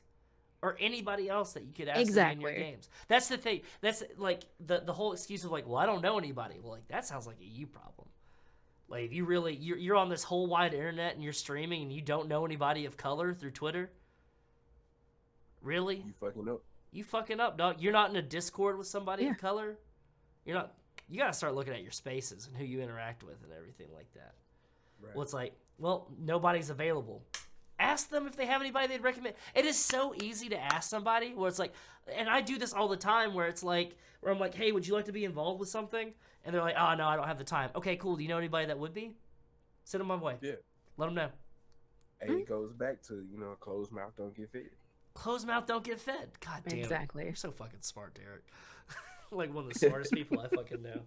But you know, like that's like truly, like well and truly, like there's no fucking excuse. And you know what, Derek, especially being somebody that's just getting into this, the most common. Have you noticed what's the most common answer? Because I've asked this for every TTRPG person that we've had on this show. I've asked this same question on purpose. I have never removed this question from the question lists on purpose. And you know what is the fucking number one answer from everybody? Wow. Diversity, inclusion, representation. Right. Every single time. That's me collecting data right there, dog. It's that fucking easy right there. I've collected data over the amassing of how many episodes of this goddamn show have we done? I have zero idea. I'll just be like, "Yep, it's Saturday. Let's do it." It's Saturday. Let's do it. Like fucking, I don't even know. I upload the shits to YouTube. Check the YouTube out, and you can see exactly how many episodes that we've had of this show, including this one when it goes up to YouTube next week. It's fucking like diversity is the number one answer. Other than that, though, is there anything else that you want to see? I guess more systems being showcased, more indie work. Mm-hmm. Like, I get it, D&D is going to be the thing forever, but like, yeah, give other people opportunities. Yeah, Try course. something new. Try something new. Try something new out there. Stop trying to, square peg circle, or square peg circle hole, things into it. I see that a lot with people, and it's always an opportunity because like, Derek, what if I was like, oh, we're gonna do a mech game, but we're doing it in Dungeons and Dragons, but like, there's Lancer that exists, right? And somebody's like, yeah, we're running like like a teen drama kind of game, but it's in Dungeons and Dragons. I'm like, yo, like a Monster Hearts exists. Go check it out. Or it's like, yeah, but we want to be more like serious and stuff like that. Where it's like, well, Vampire the Masquerade. You can take all the splats. You can take fucking werewolf, vampire, changelings, mages, throw them all together, the wall into one big fucking game, and make it messy if you want to. There's so many. I just told you there's a game about bootlegging. Right. There's a game that just came out that is Studio Ghibli meets Treasure Planet called Upwind. That you want to do that. You want to run a space game? What kind of space game, dude? You want to do space fantasy? Okay, then you got fucking Starfinder. You want to do like Firefly or fucking like Star Wars, like Bounty Hunters? There's Scum and Villainy. You want to do Star Trek, but it's kind of gay? There's Lasers and Feelings. You want to do fucking, you want to do something like Dune? There's the Dune system. I wouldn't use the Dune system. That's just me personally. But then there's also Starforged. There's Ironsworn Starforged that just came out. That is like a really good system. Like there's so many fucking things. You want to do fucking, but hey, you want to fucking do some fucking Percy Jackson, though? There's fucking Demigods, or there's Scion. Like there's fucking like there's fucking something. For it's everybody. out there. Like, it's out there. Goodness. It's fucking out there. Fucking stop trying to make shit fit. Yo, Peg, don't fucking don't fucking Rachel. Don't come in this fucking dojo, bringing up the P word. All right, I'm in a very emotionally vulnerable space right now. Perfect. Oh God, Derek, save me from talking about pegging. Okay, I know you touched on it earlier, but you got any tips for people who want to get into voice acting? Sure. Boy, I hate to put you at ground zero, but like where I started, and you can actually find my profile because I still use it at castingclub.com. No, not class. Castingcall.club. There you go. It's where a bunch of like indie work, audio dramas, like very base level things you can just apply for and just like get the feel of auditioning. There's the voice acting club. They have a Discord, a Twitter, and a Facebook group that's super nice. And just go forth, get a microphone, play around, do theater, please. Voice acting is in the word voice acting. Yeah. So exactly. Because everybody thinks it's impressions, but no, it's acting. Yeah. There was something, there was the Between the Sheets episode with Travis Willingham. Because Travis Willingham, and this kind of ties into my next question, Travis Willingham is one of my favorite voice actors of all time. He does the voice of one of my favorite anime characters of all time, Roy Mustang. Which fucking go fucking figure. Fucking my fucking man. That's the number one for me. I have a tattoo plan to get his fucking alchemy symbols on my fucking hands. Oh hell yeah. But he said when he was doing his auditions for like Dragon Ball Z, and then or not for Dragon Ball Z, but for Full Metal Alchemist, when he's doing like his anime readings and stuff like that. He was trying to do voices. He was trying to do like, he's like funny and all this stuff like that. I'm going to try to do all this and stuff like that. And the director, casting director kept on saying, and like the voice director kept on saying, Travis, just read it. Just act. Just act. Don't try to do like a fucking voice or anything like that. Just act. Yeah. You've got the words in front of you. Just read them. Just act. We'll see how your voice sounds. And if we have any notes, then we'll adjust. That's, that kind of thing. Like, that's so true. Just so true, bestie. Just act. Do you have any, like, recommendation? And I know this is, like, it's kind of like, because every time somebody asks me tips on streaming, I don't mind giving them tips. I do have a fucking $50 a month. You get like a full hour of my time for me to show you whatever you want. But I also don't mind giving people fucking tips and helping them out because, that's what we're supposed to do. But you make competition that way, what I think is kind of healthy. But do you have like any like recommendations for like starting microphones or like fucking software or anything like that? Oh, gee. I still use Audacity. Spoiler alert. Hey, I'm a professional. Hey, you fucking paisano is fucking free. But, I mean, I wouldn't mind just, like, getting a Blue Yeti, like a USB mic, and just, like, playing around. I am not really, like, well-versed in the equipment area. I see suggestions, and I, like, bookmark them for later. Yeah.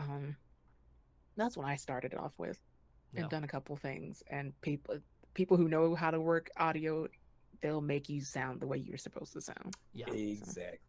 Or like exactly. Right here, like an Audio Technica, like it's an AT2020. Yeah. Basic mic. I've got a Rode mic. I would not recommend it because even though Rode makes really good products, some of their stuff is kind of janky. And this one was very expensive, and I sound great, but definitely. Oh yeah, you do. Like check out like Shure. Wait, which one is something. It's the fucking Rode like boom mic or whatever. It's not the boom mic. 1 second, let me see specifically. I can tell you the power supply that I have, but it uses a fucking power supply and everything like that. Fucking XLR, all that good stuff. I'm not sure why am I. Why do you? It's like one of their shotgun brand or whatever. It's the NT1. Okay. It's the NT1. Yeah. Okay. Yeah. I use the NT1A. Hey, yeah, this is the NT1. I had to. This is a replacement one because the first one I got was broken. So I had to. Yeah, it was a very trying time. It was me crying over a mic because I just spent $300 on a microphone and just like fucking like. And I told a buddy, I was like, yeah, I'm gonna give you my Blue Yeti because like it's like a homie that was getting into streaming, and I was like, this is a gift. Let me give it to you. Like it's a hand me down. I'm not gonna sell it to you. I could sell it to you, but like I've used it for so long, so like let me get it to you. But yeah, I'd highly recommend if you've got the cash, get a Shure mic that I mentioned earlier. Those shits are fucking dope. The SM7B is fucking. That's like the standard for streamers. Man, I got so much bullshit ass like different microphones. You've got your fucking 60s. Like I got so many Sam Cooke ass microphone that I've always you got the emoji microphone. And then, like, I got the one I used. I can't see the model number because the chaotic eyeballs, like, fucking blocking it. But it's a mic-ass mic. Yeah. You know what I mean? Yeah. But, yeah. I've got a couple of Shure mics. They're over here on my shelf where they're just, like, your standard, what you would see at a concert type shits. Like, they're really good. They're, like, really good microphones. Fucking cost me, like, $150 or whatever when I was doing live movie showings and stuff like that and doing like live movie commentary stuff. I miss pre-pandemic stuff. That shit was so fun. All that good stuff. We've got some questions here. Well, I've got another question, and then we've got some Patreon questions because I've just been having a conversation with my friend Vyn that I forgot to been asking these fucking Patreon questions. We did answer Sade's question, which was what made you want to be a VA and how did you get started? But here's a question for you from me. What are some of your heroes from voice acting? Who are some people that you look up to in voice acting? Oh my goodness. I'm gonna butcher some names. I Hell want yeah. to say Hell yeah. Syrian Strange. He was recently in the Borderlands games. Super cool. Uh, he was the one that made me go, "Oh my goodness, I can do this." Along with you ask me things and I blank out. Yep. That's how it goes. I can't believe you did this to me. I know. The greatest I don't want to betrayal. say like, yeah, it was like. I don't want to say, oh yeah, he was Damien in Dream Daddy, but like he's so much more because he's a friend of mine. Uh, name's blank. I'll probably tag him in this video later. But like seeing different trans voice actors, I'm like, oh my goodness, just like me, for real. Really You just can do it too. helping with my confidence. Yeah. Amazing. Good old Damien Blood March. From old Dream Daddy. Make you dream. Jason LaRock. Yes, Jason. Gosh, I'm gonna apologize, Jason. My heart. Jason, not Derulo. Perfect. Jason LaRock. Nice. Okay, good answers. Good. What about you, Derek? You got any voice actors on your peripherals that you're like, yo, you do some dope shit? I mean, you got like classic like Sean Shimon and all that shit. Yeah. You know what I mean? Mm-hmm. Yeah. But Steve Bloom. yeah, Yeah. it's like the old shit you grew up with. Yeah. I'm a big fan of Deborah Wilson. I think Deborah Wilson's tight as fuck. Was on Mad TV and has also been in like other like TV and stuff like that. But is also, if there is a fucking very strong and proud and powerful, but also has a very like emotional center and is like a well-rounded black woman character, Deborah Wilson has probably done the voice of her. Yeah. She's fucking. Speaking of Mad TV, the classic, the GOAT, Phil LaMarr. God, of course, damn. Yeah. bless. Phil LaMarr. Yep. Oh God. John Stewart himself, Phil LaMarr. Oh, fucking. I remember the first time I ever met. Yeah. Oh God. Yeah. The first time I ever met Phil LaMarr, I melted when he talked to me, because he's such a like an unassuming like guy. When you see like you bump like I bumped into him at Dragon Con. And I was just like, oh shit. Oh sorry Phil, because I literally bumped into him. And he goes, no worries. And I was just like, huh. Even a shadow has a good voice. I just crumpled like Dean from Community. Oh God, yeah. No, Phil LaMarr, Deborah Wilson, Travis Willingham, of course. Love Travis Willingham. Fucking Matt Mercer. Goddamn asshole. Like Jen Hill, fucking. Yeah. Tara Strong's doing her thing. Tara Strong, always and of course. forever. Robbie Damon. Damon. Oh my God. Fucking God, is he fucking Cree Summer? Like Cree Summer's voice. Cree Summer is fucking fantastic. Of course. God, yo. This is the rest of the podcast, y'all. We're just fucking gushing It's just over us voice fawning actors. over Fucking Yuri Lowenthal. Yeah. Yeah. You know it. Laura Bailey. Ooh. Fucking not Travis Baker. Or is that his name? Fucking Travis Baker? Troy Baker. Fucking white dude number 1. Troy Baker. Hey man, that's Revolver Ocelot. That's I Except know when that's he wasn't in like Far Cry. Yeah. God damn it. Oh God, he's been involved in so many favorite things of mine and like so many favorite games. I fucking cannot stand that guy for the life of me. I know that's fucking. I'm signing my own death warrant here. You can't say anything, Vyn. This is nobody else on this podcast holds any opinions. They're my own. Yeah, listen. What do you got for me? I admitted to like eating. I would cannibalize. I think I have the top aggression here. You're good. That's I guess. Yeah. I just think don't worry about it. Troy Baker, Leslie Wombat agrees with me. I know because we've ranted about him before together. Fucking what a shit fuck. Sorry. Okay. Speaking of people who are not shit Just fucks, really take it home. yeah, let's get some Patreon questions in here. So we have at Ice Cold Brew. That is Cole. You can also follow Cole over on twitch.tv/Ice Cold Brew. They're great. They're in our Patreon. Follow them on Twitter as well. Has a question here. Has two questions, but we're gonna ask one, and then we'll ask theirs at the later. After this next one. But what's been one of your favorite characters you've played as, either in a stream show or just at a general table game? Oh my goodness. I have two. One I have to say because I'm legally obligated. His Dropbox folder has so much art, and I've devoted so much of my life to one motherfucker. One of my favorites, my very first Vampire the Masquerade character, Declan Yancey. Declan Yancey. He was a Toreador. What a fucking name. I was like, hey, oh, listen. I heard that name. I was like, oh my God, that is like such a pretentious ass white boy name. Mm-hmm. And I was like, okay, how can I find it? Make this worse. Yancey, perfect. Off the cuff, beautiful. He's a piece of shit, of course. Beautiful. So much, there's a lot of awful things that has happened to Declan in particular, to the point that we have like a cute phrase in our little Discord, fuck Declan.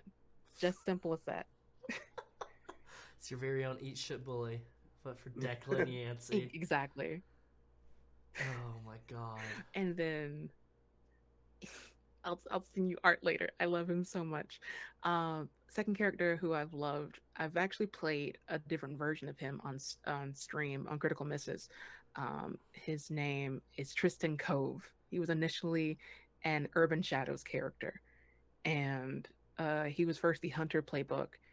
And my goodness, he was certainly somebody everybody loved to hate because he just did awful things within like consent of a group and stuff.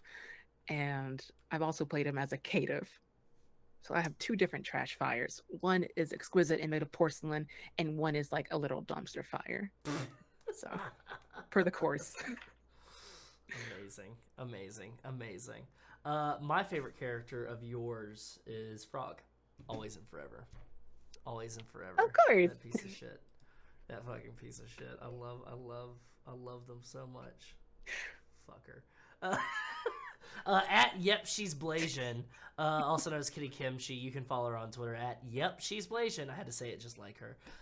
She's great. She's a great role player. Cast her in your streams. She asks, "What is your dream role?"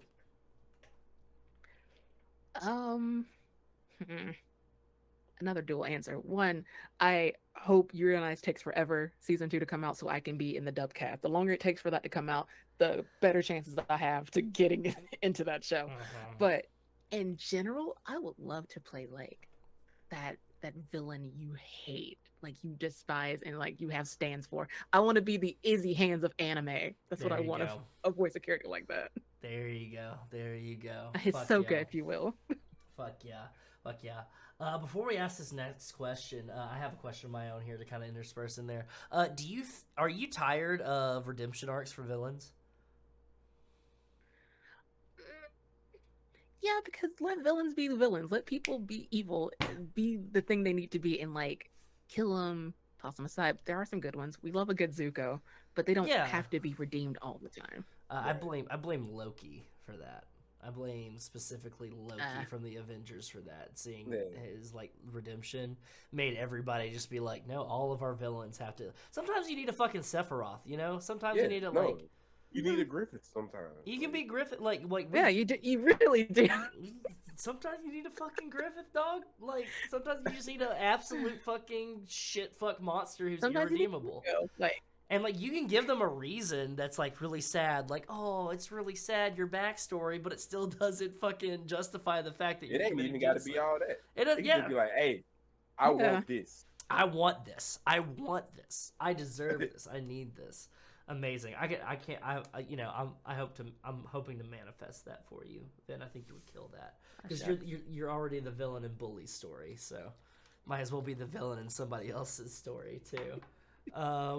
Amazing, amazing. And then at Ice Cold Brew has another question. What's your favorite character type? I think we were like kind of like coasting in that area. I love like I love villains, of course. I Mm-hmm. love sunshine characters. Mm-hmm. I can't think of a type that I like specifically don't like. I like a wide breadth of things and experiences. So so I'm not like one tracked or one note. I like it. I like it. Amazing, amazing. Okay, good, good, good. Let me check and make sure we don't have any more questions for our Patreon. I don't believe so, but I do want to let you know that you too can have your questions answered for any of our guests, especially as we have Bully Table Goth coming on next week, and then we also have a season 2 of this show that is going to be pretty fucking great, and we have a lot of great ideas for guests that are going to be coming on season 2. It's going to be even wilder. I hope it's gonna be wilder. I hope that I get banned from Twitch because we just have such a good time on this show. That's my dream for this show. Okay.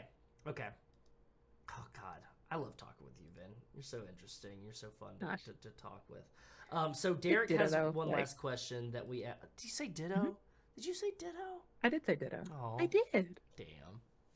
All right. Okay. All right.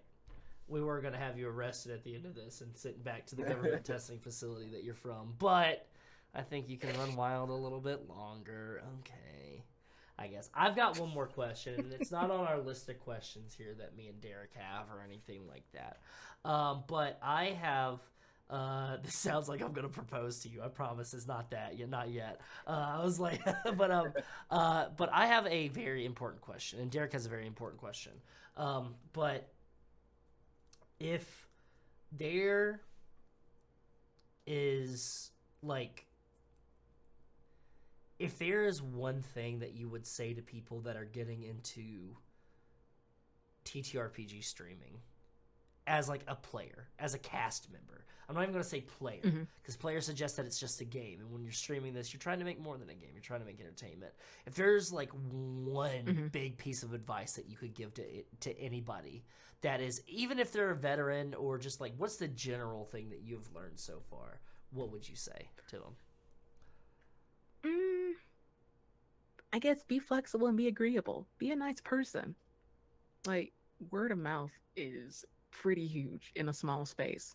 So if you're a good person, good things are going to happen to you.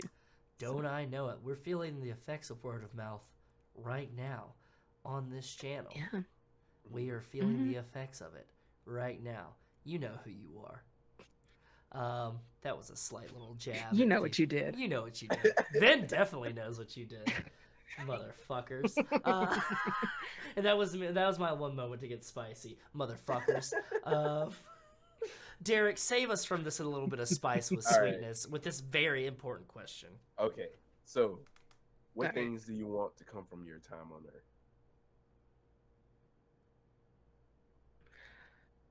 Oh my goodness. I've watched the show and I don't know why I was like so caught off guard. Maybe just fond memories. I don't know. Like, I want to be like regarded as a good person, as a swell guy, I guess. But to like have good memories and pass good memories on to good people. There we go. Good. Just good all across the board. Well, thank you so much, Vyn. Thank you so much for coming on and stepping up when Bully Table Goth couldn't make the cut, couldn't adhere to anything. Twice I knew I had row. to. You had to step it up. I had to step up. We'll get him to answer his crimes next week when he joins us for this show. We're going to be down in Derek, but we'll be up a Bully at Bully Table Goth. And that's good because I don't want Derek to have to sit in with a criminal like Bully. I want to protect Derek from somebody like that.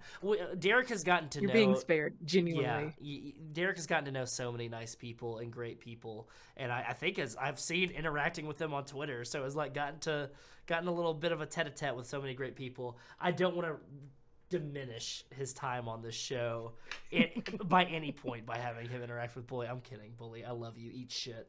But yeah, so before you go ahead and talk about any projects that you have coming up, I know you might have some that are under NDA wraps or anything like that, but you have some stuff that you're working on and you're doing a lot of cool stuff with. We have a rapid fire round where me and Derek are going to go back and forth and we're going to answer your questions. And I want you to answer as quickly as possible, and I want you to answer as concisely as possible. It's word association. Now, right now, Prince has the record for the shortest amount of time that we spent on these rapid fire questions. No. Okay. Oh, okay. All right. We got a little. I'm not even gonna try. Oh, okay. I thought you were like, I was like, oh, we got a fucking contender in the ring. It's like, nah, fucking. No. Prince took it as a competition immediately.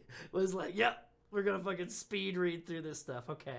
So Derek's gonna be kicking us off, and then I want you, like you said, first thing that comes to your mind as fast as possible. I will be obnoxious and try to rush you if you start like doing some or some like let me, and then I'll get really obnoxious and annoying like I'm really good at doing. So we are going to get started in 5, 4, 3, 2, 1. All right, what social stigma does society need to get over? Living at home. That's where I am live. Slice of life or shonen?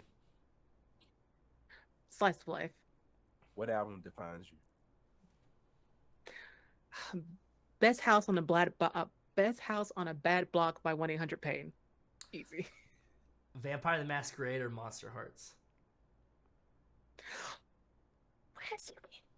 I can and I will. Yes. You motherfucker. Aliens or zombies? Zombies. What's the most expensive thing you've ever broken? Oh, I have no. Oh, my own car.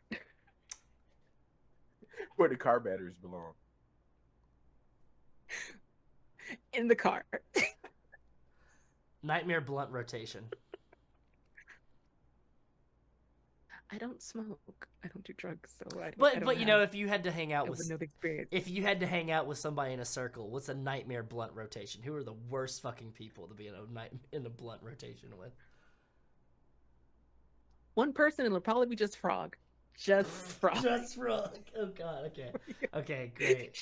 Great. Well, you fucking answered. You answered them. Stumbled a little bit there in the middle. That Vampire Masquerade Monster Hearts question threw you off. Yeah, that one hurt. 3 bullies. It's Frog and then 2 bullies. 2 bully table goths, and it's a nightmare blunt rotation right there. Thank you so much for answering these questions. I just want to let you know that one of those was not an opinion. It was a correct or not incorrect answer. Where do car batteries belong? The correct answer is the ocean. That's all the time that we have for this evening.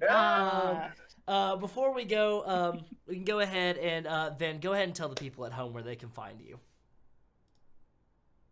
Of course. Again, guys, hi, I've been at Vyn Vox VA on Twitter. That's where all my things are. I'm not gonna prattle on forever about like where you can find me because a lot of things haven't been announced yet. So go there. I have casting calls and different things and opportunities for you. So check me out. You might help yourself. Amazing. And Derek, go ahead and let the people know where they can find you. You can find me everywhere at The Phasing Octopus, except for Twitter where it's just Phasing Octopus.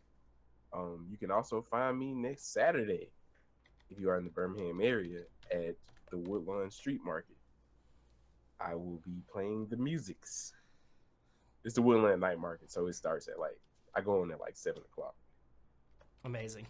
Go ahead and check that out. It's a fun time. It's a great time. Woodlawn Night Market is a dope little community hangout area, especially if you're in the Birmingham metro area.